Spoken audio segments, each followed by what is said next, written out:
I woke up to another cold, silent morning in our Boston apartment. 5 years of marriage to Sophia. And suddenly, she was acting like I did not exist. It started with a simple good morning that went unanswered, then breakfast made for one, and now 7 days of complete denial of my existence. The psychological game she played crushed me at first, but what she never expected was how quickly her elaborate scheme would collapse when my best friend Jake showed up at our door. If you have ever experienced manipulation in a relationship, let me know where you are watching from, and hit that subscribe button as I share how I reclaimed my reality in my life. I met Sophia at a mutual friend's barbecue 6 years ago. She stood out immediately with her infectious laugh and the way she listened intently to everyone who spoke to her. I was drawn to her warmth and intelligence. We exchanged numbers that evening, and within a week, we had our first date at a small Italian restaurant downtown. The connection was undeniable. We talked until the restaurant staff began stacking chairs, and even then, continued our conversation during a midnight walk along the Charles River. Our relationship progressed quickly after that. Within 6 months, we moved in together, and a year later, I proposed during a weekend trip to Maine. The wedding was small but beautiful, with close friends and family celebrating what everyone, including myself, thought would be a lifetime of happiness. For the first 4 years, our marriage seemed perfect. We had our disagreements like any couple, but we always communicated openly and resolved issues before they festered. Sophia supported my career as a software developer, and I encouraged her work as a marketing consultant. We traveled together, built a comfortable home, and talked about starting a family in the near future. However, in the weeks leading up to the incident, I noticed subtle changes in Sophia's behavior. She became more distant, often staring at her phone with a slight smile I had not seen before. When I asked about her day, her answers became shorter, less detailed. I attributed it to stress from a new client she had mentioned was particularly demanding. My own job had ramped up as well, with a major project deadline approaching, which meant longer hours and less quality time together. Looking back, I should have recognized these as warning signs. Then came that Monday morning when everything changed. I woke up, rolled over, and said, "Morning, beautiful," as I did every day. Sophia got out of bed without acknowledging me. I figured she was still half asleep or perhaps upset about something. In the kitchen, I watched as she prepared a single cup of coffee and made toast for herself only. When I asked if everything was okay, she continued moving around the kitchen as if the house was empty. Sophia, I tried again, standing directly in her path. She walked around me, grabbed her breakfast, and sat at the dining table scrolling through her phone. Initially, I thought it was some kind of joke, or perhaps a strange way to communicate she was upset about something. I racked my brain trying to remember if I had forgotten an anniversary or said something hurtful the night before, but nothing came to mind. Is this about me working late last week? I know I promised to be home for dinner on Thursday. I ventured, sitting across from her. No response, not even a glance up from her phone. Throughout that first day, my attempts to communicate grew more desperate. I sent text messages that showed as read, but received no reply. Before leaving for work, I placed a note on the counter asking what was wrong. When I returned home that evening, the note was gone, but Sophia's behavior remained unchanged. That night, she made dinner for herself, a single portion of pasta with the sauce I had brought back from a business trip to Chicago, sauce she had previously said she was saving for a special occasion. She watched an episode of a series we had been watching together, laughing at jokes, while I sat stunned on the other side of the couch. When bedtime came, I tried once more to break through whatever was happening. "Sophia, please talk to me. Whatever I did, we can work through it." She walked into our bedroom, and for the first time in our marriage, locked the door. I spent that first night in the guest room confused and hurt, my mind racing with possible explanations for this sudden and complete shutdown. As the days passed, Sophia's commitment to pretending I did not exist remained unshakable. On the second day, I took time off work, unable to focus, while my personal life was imploding. I followed her around the apartment, pleading for an explanation, but she maintained the act with unnerving dedication. She would cook elaborate meals for herself, watch our favorite shows alone, and speak on the phone to friends as if she lived by herself. On the third day, Sophia's sister Amanda came over. I felt a surge of hope when the doorbell rang. Surely Amanda would acknowledge me, and this bizarre situation would have to end. But when I opened the door, Amanda walked right past me to greet Sophia with a hug. "How are you holding up?" Amanda asked Sophia, who had manufactured a distressed expression for her sister's arrival. "It's been hard," Sophia replied with a sigh that sounded rehearsed to my ears.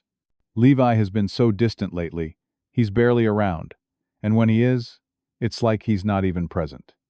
You know, I stood there, mouth agape, as they discussed me, as if I were an absent third party. "I'm right here," I exclaimed, waving my hands between them. Neither woman reacted. Amanda patted Sophia's hand sympathetically, and they continued their conversation about my supposed emotional unavailability. The realization hit me then. This was not a spontaneous, silent treatment. Sophia had coordinated this with others. The level of planning required for such a charade sent chills down my spine. Who else was involved? How long had this been in the works? And most importantly, why go to such lengths instead of simply talking to me about whatever issues she perceived in our marriage? By the fourth day, the psychological toll was becoming unbearable. I began to question my own sanity. There were moments when I caught myself wondering if I had somehow become invisible. I started recording interactions on my phone just to have proof that I existed, that I was speaking words that should be heard. I lost my appetite, barely sleeping, as anxiety consumed me. Dark thoughts crept in during those sleepless nights in the guest room. Was I losing my mind? Was this some elaborate gaslighting scheme? Or had our marriage been so broken without my knowledge that this was Sophia's way of checking out completely? On the fifth day, I called my parents. Hearing their immediate response to my voice brought tears of relief. They expressed concern when I explained the situation, my father suggesting I leave immediately, my mother wondering if Sophia needed professional help. Their normal reactions grounded me, reminding me that outside our apartment the world still acknowledged my existence. That evening I began researching online typing phrases like spouse pretending I don't exist and silent treatment extreme. What I discovered disturbed me deeply. This behavior had a name. It was a form of emotional abuse called ghosting, when taken to this extreme level. Articles explained that this tactic was designed to make the victim feel powerless, to break them down psychologically until they became desperate for any form of acknowledgement, even negative attention. I found an online forum where others had experienced similar treatment from partners or family members. Reading their stories, I recognized the same patterns: the confusion, self-doubt, and growing desperation. Many described how the silent treatment would mysteriously end once they became sufficiently distraught or offered significant concessions to the person employing the tactic. Understanding that this was a calculated power play rather than genuine anger provided a strange comfort. At least I had a framework to understand what was happening. But knowing did not make the experience less painful or bewildering. On the sixth day, I tried every approach I could think of to break through. I attempted rational conversation, speaking calmly about how her behavior was affecting me. I tried writing letters detailing my confusion and hurt. In a moment of frustration, I even shouted something I had never done in our marriage before. Nothing penetrated the wall Sophia had constructed. I sent a text suggesting marriage counseling, watching as the read receipt appeared, but no response came. In desperation, I left the house for several hours, wondering if my absence might be noticed when my presence clearly was not. When I returned, nothing had changed. Sophia continued her solitary dinner preparation, as if the apartment had been empty all day.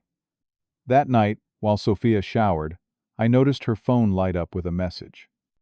I had never invaded her privacy before, but given the circumstances, I felt justified in glancing at the notification. It was from my best friend Jake. "Are you sure tomorrow works? Levi usually comes home around 6. My blood ran cold. I picked up her phone and, finding it unlocked, scrolled through recent conversations. There were dozens of messages between Jake and Sophia dating back several weeks. Most were innocuous at first glance, friendly conversations that would not normally raise concerns. But as I read further, the context became clear. Sophia had been telling Jake that our marriage was struggling, painting a picture of me as an emotionally unavailable workaholic. The most recent messages revealed her plan. She had invited Jake over when the house is empty, implying I would not be home. His last message confirmed he would come by around 5:30 the next evening. I placed the phone back exactly as I had found it, my mind racing. Was Sophia planning to cheat with my best friend? Or was this part of some more elaborate scheme to hurt me? The betrayal cut deep, but beneath my pain a resolve began to form. I decided to stay home the next day to be present when Jake arrived, to finally force an end to this psychological warfare. The seventh day of my invisible existence dawned with a sense of grim determination. I called work and requested another personal day, citing family emergency. My boss, concerned by my uncharacteristic absences, asked few questions but approved my request. I had been a dedicated employee for years, building up goodwill that was now proving valuable. Sophia went through her morning routine as usual, completely ignoring my presence. But today I noticed something different. She seemed more animated, humming to herself as she got ready. After lunch, she disappeared into our bedroom for over an hour. When she emerged, she had clearly put extra effort into her appearance. Her hair was styled in loose waves. She wore a dress I had complimented her on many times before, and her makeup was more carefully applied than usual.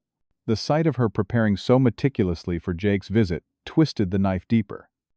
As 5:30 approached, I positioned myself strategically in the living room, seated in my favorite armchair with a clear view of the front door. Sophia paced between the kitchen and dining area, checking her phone frequently, adjusting flowers she had placed on the coffee table that morning. The apartment smelled of the scented candles she only lit for special occasions. At precisely 5:27 p.m., the doorbell rang. Sophia smoothed her dress, checked her reflection in the hallway mirror, and opened the door with a smile I had not seen directed at me in weeks. "Jake, so good to see you," she said warmly, leaning in for a hug that lasted a few seconds too long. Jake stepped into the apartment, a bottle of wine in hand. "I brought that Cabernet you mentioned." His sentence trailed off as his eyes landed on me sitting in the armchair. "Levi. Hey man, I thought you were working late today." The expression that crossed Sophia's face in that moment was one I will never forget. Shock, panic, and confusion flashed across her features in rapid succession before she attempted to regain composure. It was as if a spell had been broken, the elaborate illusion she had maintained for an entire week shattering in an instant. "Oh, you're home early," she stammered the first word she had directed at me in 7 days.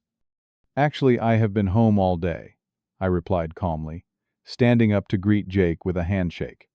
"In fact, I have been very much present all week, despite Sophia pretending I do not exist." Jake looked between us, confusion evident on his face. "What do you mean Sophia has been giving me the silent treatment for the past week?" "Complete silent treatment, as in pretending I am invisible and inaudible. She has not acknowledged my presence or responded to anything I have said for 7 days straight." Jake's jaw dropped as he turned to Sophia. "Is that true?" Sophia's face flushed crimson. "It is not like that," she protested. "Levi, you are exaggerating. We have just been giving each other space." "Space," I repeated incredulously. "You have been acting like I do not exist. You have been talking to your sister about me as if I am not standing right there. You have been making meals for yourself, only locking me out of our bedroom, and completely ignoring every attempt I have made to communicate." Jake set down the wine bottle, visibly uncomfortable. "I should probably go." "No, please stay," I said firmly. "I think we need a witness for this conversation, since apparently my words alone carry no weight." Sophia's demeanor changed rapidly, her indignation collapsing into a desperate attempt to salvage the situation. "It was just a communication exercise I read about," she offered weakly. "Sometimes couples need to reset by taking a complete break from interaction." "That is not a communication exercise," Jake said, surprising us both with his directness. "That sounds more like psychological torture." Sophia's eyes welled with tears, but I had seen too many performances over the past week to be moved by this one. "Why did you invite Jake over, while pretending I would not be home?" I asked directly. Jake shifted uncomfortably before speaking. "Sophia has been telling me your marriage has been struggling. She said you were always working, emotionally checked out, basically absent even when physically present. She asked if I could come over to talk as a friend." He looked at me earnestly. "I swear, man, there was nothing inappropriate intended." She framed it as her needing advice from someone who knows you well. The revelation hit me like a physical blow. Not only had Sophia been gaslighting me with her silent treatment, but she had been actively working to rewrite the narrative of our marriage to mutual friends. She had been laying groundwork, perhaps, to justify whatever came next, whether that was an affair, a separation, or simply making me the villain in our social circle when she eventually left. "That is not true," I said, quietly, looking directly at Sophia. "I have always prioritized our relationship. Yes, I have been working harder recently, but we discussed that project and its temporary demands. I have never been emotionally unavailable to you." Sophia's tears flowed freely now. "You have changed," she insisted, but her voice lacked conviction. "You do not see me anymore. I had to do something drastic to get your attention. So you decided to pretend I did not exist for an entire week. And then what? What was supposed to happen when Jake came over?" I pressed, needing to understand the end game of her manipulation. She had no answer, just more tears, and increasingly incoherent justifications. Jake stood awkwardly between us, clearly regretting his unwitting role in this drama. After several tense minutes, Jake cleared his throat. "I think I should go. Clearly, you two need to talk, and I should not be here for that." He turned to me, placing a hand on my shoulder. "Call me if you need anything, man." I had no idea what was really going on here. After Jake left, the apartment fell into a heavy silence, but different from the silence of the past week. This was the silence of truth, exposed of manipulation, uncovered of trust, irrevocably broken. Sophia made several attempts to approach me, suddenly very aware of my presence. "Levi, please let me explain." She began, reaching for my hand. I stepped back. "No. I am going to pack a bag and stay with my brother for a while. I need space, real space, not whatever twisted game you have been playing." "You cannot leave," she cried, panic rising in her voice. "We need to talk about this." "Now you want to talk?" I asked incredulously. "After a week of treating me like a ghost, after lying to our friends about me, no Sophia. Talking is something we should have done before any of this happened. Right now I need to be somewhere where my existence is acknowledged." As I packed a suitcase, Sophia followed me around the apartment, her silent treatment completely abandoned, as she begged, pleaded, and promised change. The dramatic shift from completely ignoring me to desperate attempts to keep me from leaving only confirmed what I now understood: her behavior had never been about communication or feeling unheard. It had been about control and manipulation. I left that evening with the image of Sophia collapsing in tears on our couch, suddenly very capable of seeing me as I walked out the door. In the weeks that followed, I stayed with my brother Dave, who offered not just a spare bedroom, but the kind of grounding presence I desperately needed. The first few days were a blur of confusion, and hurt my mind, constantly replaying the previous week and trying to make sense of how my marriage had unraveled so completely. I took a week off work to focus on my mental health, using sick days I had accumulated over years of rarely missing work. My boss, having finally been given a brief explanation of what I was going through, was surprisingly supportive, even connecting me with the company's employee assistance program for free counseling sessions. Those initial therapy appointments became a lifeline. The counselor, Dr. Harriet, helped me understand that what I had experienced was indeed a form of emotional abuse called the silent treatment, taken to an extreme degree. She explained that manipulators use this tactic to destabilize their targets, to make them doubt their worth and reality. Her validation of my experience helped combat the residual self-doubt that lingered even after escaping the situation. "What you experienced was gaslighting," Dr. Harriet explained during our third session. "Sophia was trying to make you question your perception of reality, which is a particularly insidious form of emotional manipulation." With professional guidance, I began to recognize patterns in our relationship that I had previously overlooked or excused. Sophia's occasional cold shoulders, when she did not get her way, her tendency to rewrite conflicts, to cast herself as the victim, her subtle isolation of me from certain friends. These were all warning signs that had escalated to the breaking point in that final week. Meanwhile, Sophia's attempts to reconnect became increasingly desperate. At first, it was a flood of text messages alternating between apologies, justifications, and accusations. When those went unanswered, she began sending emails with long explanations of how she had felt invisible in our marriage, ironically claiming that her extreme silent treatment had been a misguided attempt to show me how she felt. When digital communication failed to get the response she wanted, Sophia escalated to sending gifts to my brother's address, which meant she had been contacting people in my life to locate me. Another boundary crossed. Flower deliveries, handwritten letters, even a watch I had once mentioned liking, all arrived with notes begging for another chance. By the third week, she began showing up at my workplace, creating uncomfortable scenes in the lobby until security was called. My colleagues were understanding but concerned, and I found myself having to explain fragments of my situation to people I had always kept my personal life separate from. Throughout this period, I focused on rebuilding myself. I reconnected with friends I had lost touch with during my marriage, some of whom confessed they had felt pushed away by Sophia over the years. I resumed old hobbies that had fallen by the wayside, finding solace in rock climbing and photography again.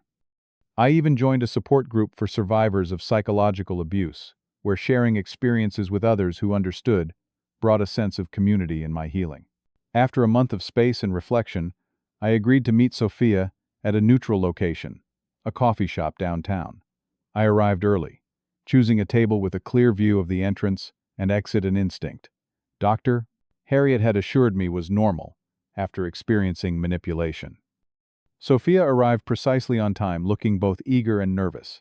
She had lost weight and dark circles under her eyes, suggested she had not been sleeping well. Despite everything, a part of me still cared about her well-being, though that care was now firmly separated from any desire to resume our relationship. "Thank you for meeting me," she began, voice quivering slightly. "I have been so worried about you." "I think you have been worried about the consequences of your actions," I replied evenly. "Not about me." She flinched but did not argue. "Progress, perhaps." "I know what I did was wrong," she said, staring into her untouched coffee.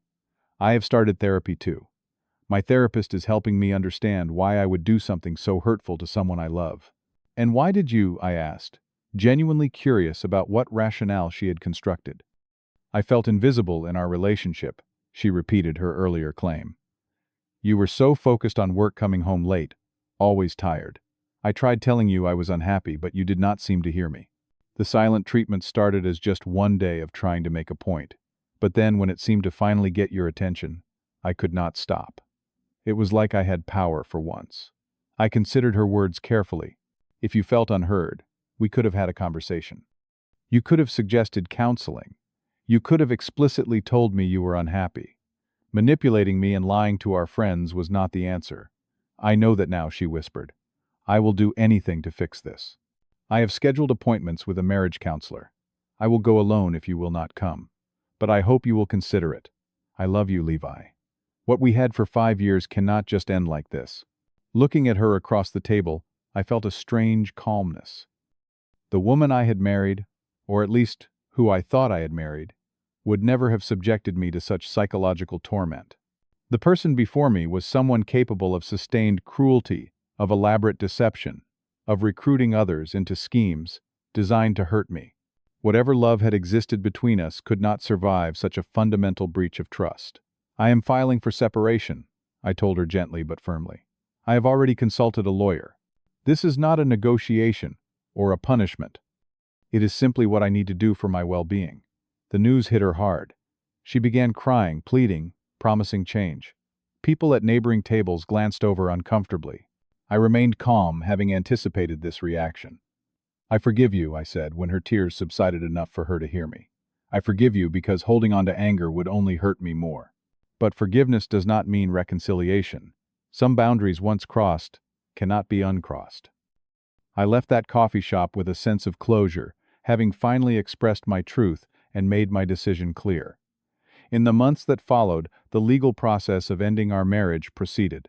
Sophia alternated between acceptance and renewed campaigns to change my mind, but my resolve remained firm. 6 months after the week of invisibility, I moved into my own apartment, a bright space with large windows and no memories attached to each room. I had reconnected with old friends and made new ones through my support group and renewed hobbies. I even began casual dating again, though I was transparent about my recent experiences and my need to take things slowly. The most important relationship I rebuilt, however, was with myself. I no longer questioned my perceptions or minimized my feelings.